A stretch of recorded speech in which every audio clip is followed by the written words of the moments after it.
This morning, it is not clear whether ABC will bring back late-night host Jimmy Kimmel. The network suspended his show last week. ABC did not give a reason, but the move followed public pressure from the chair of the Federal Communications Commission, FCC. The focus was Kimmel's monologue and his comments about the investigation of the killing of conservative activist Charlie Kirk. This morning, Dom Caristi is joining us over Zoom. He's a retired professor of media at Ball State and the author of the book Communication Law. Good morning. Thank you for being here with us. Good morning. Glad to be here. So, Dom, let's start with what was your initial take when you saw that ABC pulled Kimmel off the air?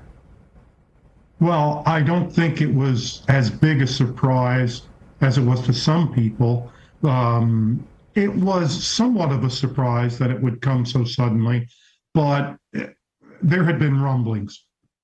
When you say it wasn't necessarily a surprise to you, why is that?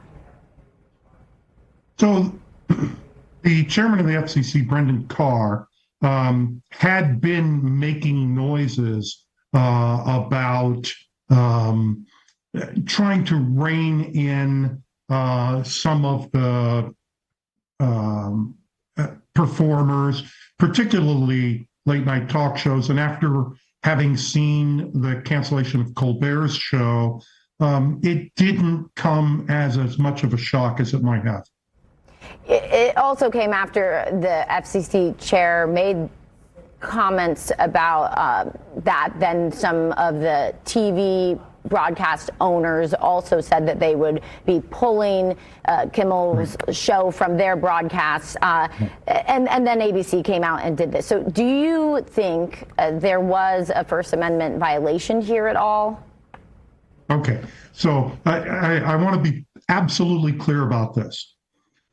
Disney, ABC can do what it wants with programming. There is nothing in the law that prohibits ABC from canceling shows. They do it all the time. Every network does.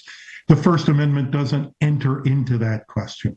Where the First Amendment comes in, it's government can't get in the business of deciding what gets said and by whom.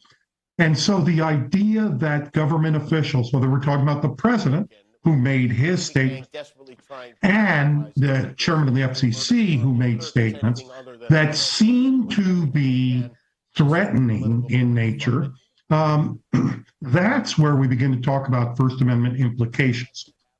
Is the First Amendment implicated? I'm sorry, I'm going to go way back to the 1970s.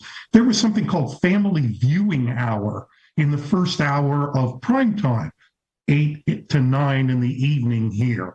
And the networks had created that without any government intervention except government threats. And an appeals court said, no, you can't do that. The government can't threaten networks into acting the way they would like them to act.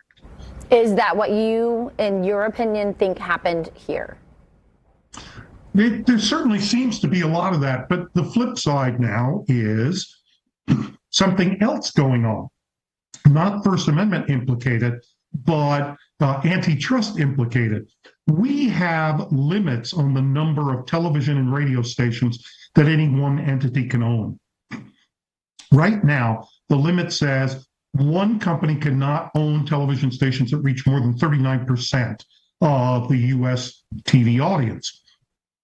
Right now, there is a planned merger between Nexstar and Tegna, which happen to own stations in the Indianapolis television market. If this merger is allowed to occur, they would exceed the 39% threshold. If they want a government to be favorable to them, then maybe they would want to do a few things to make the government happy. And if they know that what would make the government happy is to eliminate certain speakers who do not favor this administration, then they're going to take that action. There's a parallel in what happened with Colbert in that Paramount and Skydance were looking to merge. And so it's not the First Amendment in these cases that get implicated, but instead it's antitrust law where these companies get to a size that is not necessarily in the public interest. All right, Professor, it's certainly something that we're going to keep our eye on as it unfolds. We appreciate your input this morning.